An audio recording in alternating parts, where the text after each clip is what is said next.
जय हिंद दोस्तों। खबर हिंदुस्तान की चैनल पर आपका स्वागत है। हम आपके लिए लाते हैं देश और दुनिया की ताज़ा हलचल की खबरें।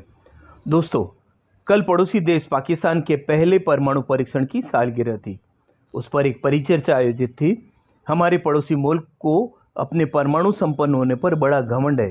गाहे बगाहे उसके बड़बोले नेता भारत को खुलेआम परमाणु विस्फोट की धमकी देते रहते हैं। शायद वो भारत की शक्ति को समझते नहीं हैं। एक टीवी परिचर्चा पर हमारे ब्रिगेडियर साहब ने पाकिस्तानी एंकर को आड़े हाथों लिया। उन्होंने कहा कि पाकिस्तानी किसी मुगालती में न रहे। हम अगर कार्रवाई करेंगे तो उसका असर इतना ज़्यादा होगा कि पाकिस्तान का नामो निशान नहीं होगा। आपके नेता ने कहा कि हम परमाणु बम बनाने के लिए घास भी खाने को तैयार है, पर जब अब आपने न्यूक्लियर बम बना लिया है तो फिर क्यों घास खानी पड़ रही है आप लोगों को। आज भारत आर्थिक और राजनीतिक संपन्न देश है। आज का वीडियो बहुत इंटरेस्टिंग है दोस्तों। आइए चलते हैं आज की वीडियो की ओर।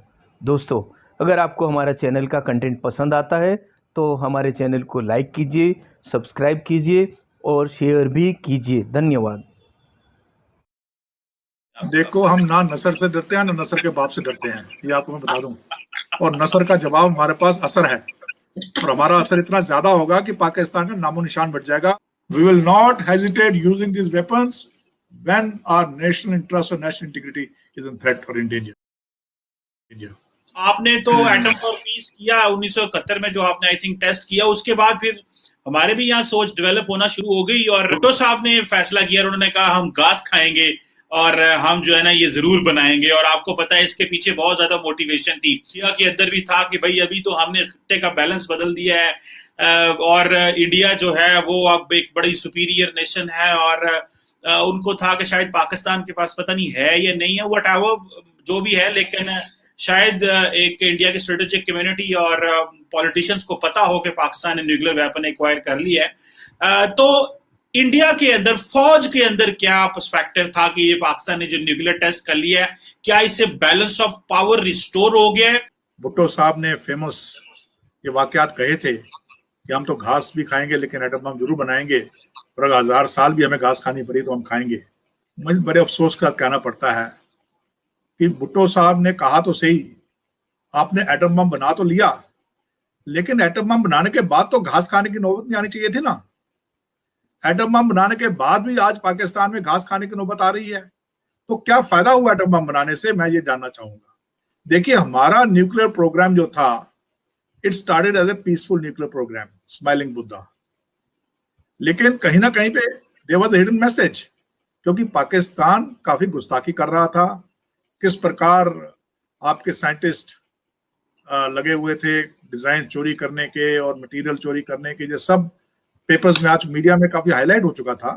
तो इसलिए भारत ने कहीं ना कहीं एक मैसेज दे दिया कि आप ये मत सोचें कि आप ही न्यूक्लियर पावर हासिल कर सकते हैं।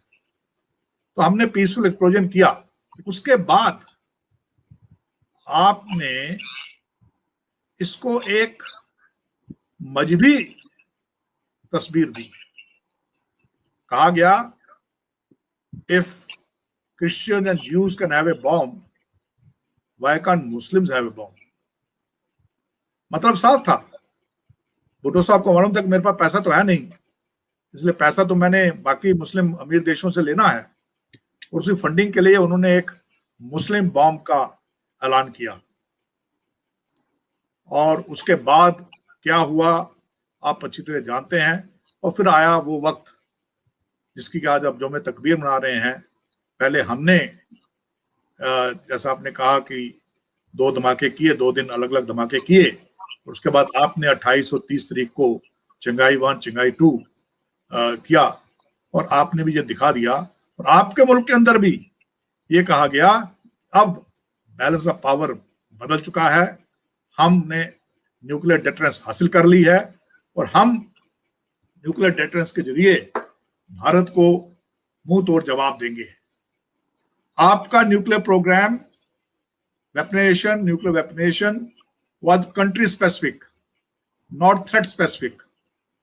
It was against India. It was against Hindus. We had threat from China. और बाद में दुनिया ने इस बात को माना भी, और इसीलिए हमें धीरे धीरे सैंक्शन भी हटा दी गई और हमें वो जो फिसाइल टीटी मटीरियल एग्रीमेंट था उसमें भी शामिल कर लिया गया। फिर जो टेक्नोलॉजी ट्रांसफर वाला था उसमें भी कर लिया गया। सिर्फ न्यूक्लियर सप्लायर्स ग्रुप में हम अभी तक नहीं जा सके, thanks to China, China has got a veto power there.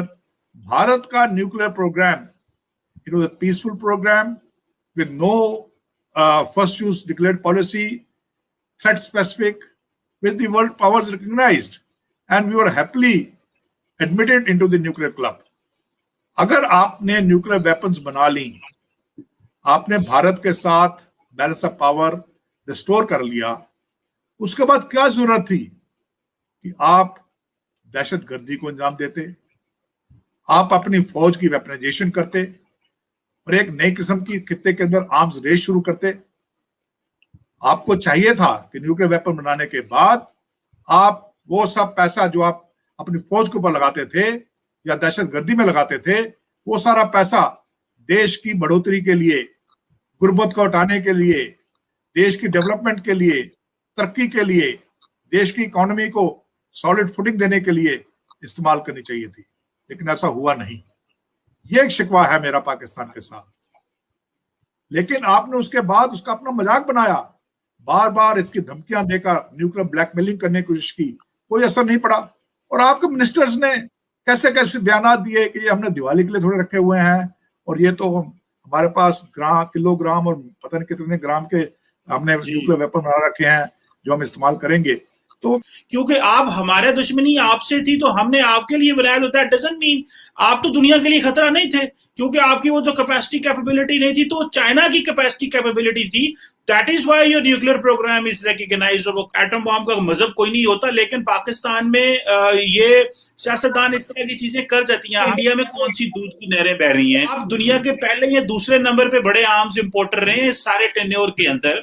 तो ये बताएं, बैलेंस ऑफ पावर तो आप हमेशा खराब करते हैं। हम छोटा मुल्क हैं, हम तो अपनी प्रोटेक्शन के लिए, अपने आप को बचाने के लिए, आपके गजब से बचाने के लिए हम ये छोटी मोटी तैयारी करते रहते हैं। वरना, और हम ये चाहते हैं ब्रिगेडियर साहब कि हम नेपाल, भूटान, बांग्लादेश, श्रीलंका की तरह नहीं रहना चाहते।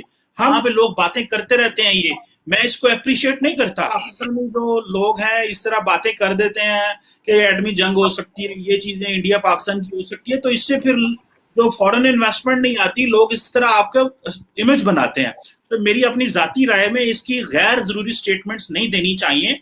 इसका एक जो एनवायरनमेंट होता है खित्ते का, उसको फर्क पड़ता है, और इंडिया को पड़े ना पड़े हमारे एनवायरनमेंट को जरूर जो पड़ता है।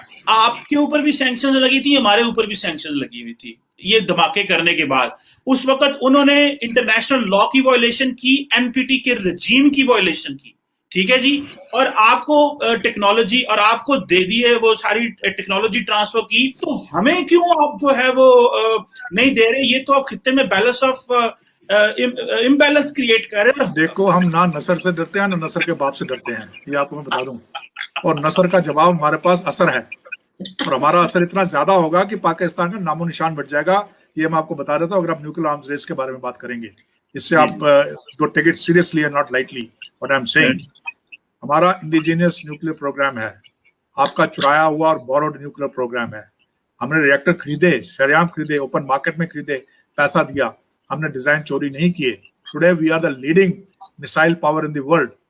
हर चीज हमारी इंडिजिनियसली बन रही है। We are the best missile programme in the world. आपने बोला कि हम इंपोर्टर हैं वेपन्स के, yes we are. We face threat from enemy which is threat to the entire world. आपने बहुत कोशिश की हमें न्यूक्लियर ब्लैकमेल करने की, आपने बहुत कोशिश की हमें डराने धमकाने की, लेकिन कारगिल भी हुआ, बालाकोट भी हुआ, सर्जिकल स्ट्राइक्स भी हुए। Your nuclear bluff was called openly and blindly. The entire world saw it. And you fire Nasr missile inside India. You think India will keep quiet? Do you think we'll spare you? Such nuclear blackmail will never work with us. Nuclear weapons spend करने के बाद भी अगर आप घास खा रहे हैं तो फिर क्या फायदा है nuclear weapons बनाने का? सोचिए इस बात को। हमारी economy is not dwindling. हमारी economy is not on the verge of collapse. It's your economy. आप अभी बार बार कोशिश कर रहे हैं हमारे साथ इकोनॉमिक रिलेशन बढ़ाने की। क्यों? It's need of the hour. आपको जरूरत है। We will not hesitate using these weapons when our national interest or national integrity is in threat or in danger. Problem वहां पे आती है जब लीडरशिप जो है ना वो कोई इस तरह के डिसीजन इकोनॉमी के हमारे पैसे यहाँ से ट्रांसफर हो गए, करप्शन, मनी लॉन्ड्रिंग, पता नहीं क्या क्या, वो एक इंटरनल डायनामिक्स है. Because we are economically, industrially, technologically, and politically much better off than what in Pakistan is today. In democracy, you deserve what you elect. Look at size of India. Look at size, the physical size of India. Look at population of India. Look at economy of India. जब भी आपने red lines cross की, we taught you a lesson. But जब भी आपने हमारा patience test किया, जब भी आपने हमारी ड्रॉ की रेड लाइन जो लक्ष्मण रेखा हम कहते हैं उनको क्रॉस किया, you were paid for that. आपने वो ब्रिगेडियर साहब क्या लेसन देना था वो तो शुक्र करें हमने आपका जो है पायलट वापस कर दिया. अगर वो पायलट वापस नहीं करते तो आपके जो स्टेटमेंट दी गई थी, आपके पार्लियामेंट में स्टेटमेंट दी थी, आपके पार्लियामेंट में पार्लियामेंटेरियन ने कह दिया ये एक दूसरे को सियासी स्कोर करते रहते हैं पर उनको ये नहीं पता होता कि नेशनल सिक्योरिटी इश्यूज पे क्या कॉस्ट आ सकता